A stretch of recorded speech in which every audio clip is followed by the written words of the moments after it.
বাঁকুড়া জেলার বিষ্ণুপুর পৌরসভার ২ নম্বর ওয়ার্ডের নতুন মহল সংলগ্ন একটি প্রাচীন পুকুর ভরাটের অভিযোগকে ঘিরে তীব্র উত্তেজনা ছড়ালো এলাকায়। স্থানীয় বাসিন্দাদের অভিযোগ, দীর্ঘদিনের পুরনো এই পুকুরটি ধীরে ধীরে মাটি ফেলে ভরাট করা হচ্ছিল। বৃহস্পতিবার বিষয়টি নজরে আসতেই একজোট হয়ে প্রতিবাদে শামিল হন এলাকার বাসিন্দারা।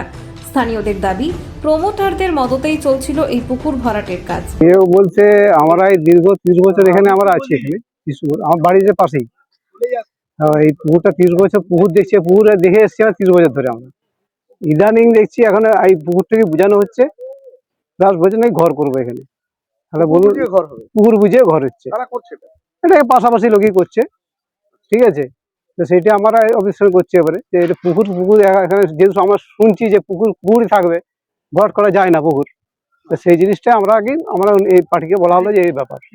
ঘটনার খবর পেয়ে এলাকায় পৌঁছান বিজেপি নেতাকর্মীরা। তাদের অভিযোগ, তৃণমূল পরিচালিত পুরসভার কাউন্সিলর, চেয়ারম্যান ও নেতাদের মদতেই পুকুরটি ভরাট করে নির্মাণ কাজের প্রস্তুতি নেওয়া হচ্ছিল। বিজেপির দাবি, বিষয়টি ভূমি দফতর ও পুলিশ প্রশাসনকে জানানো হবে। পাশাপাশি পুকুরে ফেলা সমস্ত মাটি সরিয়ে আগের অবস্থায় ফিরিয়ে দেওয়ার দাবি তুলেছেন তারা। অভিযোগ স্থানীয়দের, আমরা এসে দেখছি কেন, কারণ এখানে তৃণমূল কংগ্রেসের যেসব নেতা রয়েছেন, চেয়ারম্যান, ভাইস চেয়ারম্যান, কাউন্সিলর, তাদের প্রত্যক্ষ মদতেই পুকুরটা ভরাট হচ্ছে। এতদিন দীর্ঘদিন ধরে হচ্ছে, এটা আজকের ঘটনাটা, কালকেও ভরাট হয়েছে। আজকে স্থানীয়রা জেগে উঠেছেন যে না, এদেরকে আমাকে সরাতে গেলে ভারতীয় জনতা পার্টিকে একবার যে বলা যায়, কারণ ভরসা এসছে। এই প্রশাসন আর নয় যে তাদের হয়ে কাজ করবে, চোখ বন্ধ করে রাখবে, ভয় দেখাবে রাত্রেবেলায় এসে, এসব বন্ধ হয়ে গেছে।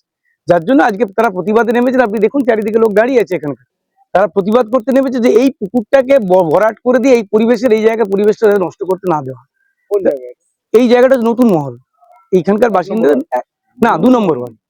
যদিও সমস্ত অভিযোগ অস্বীকার করেছেন তৃণমূল কাউন্সিলর দোয়াল পাত্র। তার দাবি, বিষয়টি আগে থেকে জানা ছিল না। পরে খবর পেয়ে তিনি বিষয়টি জানতে পারেন। যদি কেউ বেআইনি কাজ করে থাকে তবে তাদের বিরুদ্ধে ব্যবস্থা নেওয়া হবে বলে জানান তিনি। মানে এটা আমি কালকে জানতে পারলাম যে ওখানে একটা পুকুর ভরাটি হচ্ছে, আর ওই ভরাটিটা কে করছে, কিভাবে করছে সেটা আমার সঠিক জানা নেই। আর আমার কাছে কোনো অভিযোগ আসে নাই যে আমি এই বিষয়টা তদন্ত করে দেখবো কি ভিটাচ্ছে, এটুকুনি খবর আমি দেখলাম। ঘটনাকে ঘিরে এলাকায় ব্যাপক চাঞ্চল্যের সৃষ্টি হয়েছে। Bureau report, news বঙ্গলেখনী।